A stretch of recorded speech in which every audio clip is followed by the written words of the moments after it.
All right, welcome everyone. So let's take a look at another really nice result relating to eigenvalues, namely working with triangular matrices. So we've already seen that if we know the eigenvalue of a matrix A, we have a really nice way of figuring out eigenvalues for powers of matrix A. So now we're going to see that if our matrix happens to be a triangular matrix, upper or lower triangular matrix, then it's going to be really easy to identify the eigenvalues of triangular matrices. Namely, the eigenvalues are going to be the entries on the main diagonal of the matrix. So let's take a look at why this would be true. So we're going to consider a 3 by 3 case, but whatever we say here, hopefully you realize we could extend that to any n by n matrix A. So what it means to be a eigenvalue would mean that the equation A minus lambda I times vector x is equal to the 0 vector has a non-trivial solution. So let's start with some upper triangular matrix A. So upper triangular means here's the main diagonal. All of the entries below the main diagonal are 0.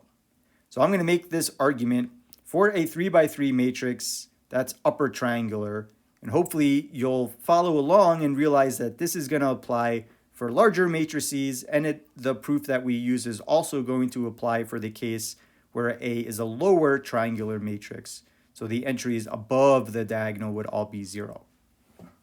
So in general, taking the A minus lambda I, this is equivalent to subtracting lambda from the entries on the main diagonal and not changing any of the other entries in the matrix. So taking A minus lambda I gives us matrix where the top row is A11 minus lambda. We don't change A12. We don't change A13. We have 0 over here in the first position of row 2, and then the diagonal entry in row 2 is A22 minus lambda, and then we have a third entry A23. And in the last row, we have 2 zeros because these are below the main diagonal, and then the third diagonal entry is now A33 minus lambda.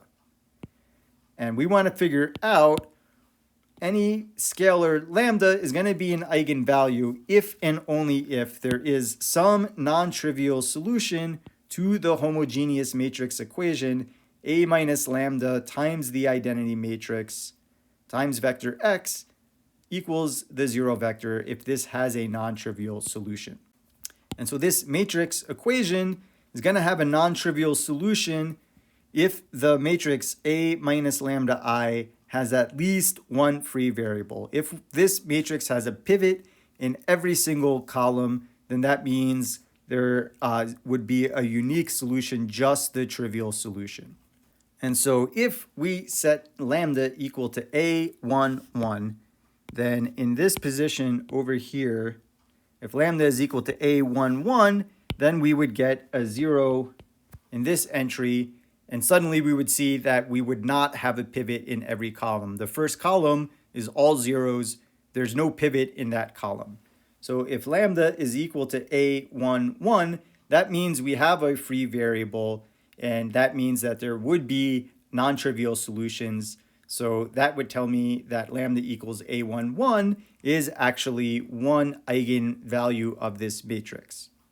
And similarly, if we set lambda equal to A22, then this entry, that it would be in the second diagonal entry, would have a 0 in it, and that would mean that this column would have no pivot, because here this would have a pivot, and over here we have no pivot when this is 0. So that would tell me that if lambda is equal to A22, then the equation is going to have a free variable, so there's going to be a non-trivial solution. So that tells us that A22 is also a eigenvalue of this matrix. And we can say the same thing for if we set lambda equal to A33, then in the third diagonal entry, the last one, that would be 0. So we would have no pivot in column 3. So that would mean we have non-trivial solutions. So lambda equals A33 is also an eigenvalue. So here we can see that the eigenvalues of A are A11, A22, and A33. And if we were to set lambda equal to any other value that's not equal to A11, A22, or A33, then all of our diagonal entries would be non-zero, which means we're going to have a pivot in every column, which means the only solution would be the trivial solution. So that means the only eigenvalues that this matrix has are A11, A22, and A33. And this argument would apply to larger matrices, and this argument would also apply to lower triangular matrices. So now we've proven this theorem for any matrix of any square matrix that's either upper triangular or lower triangular.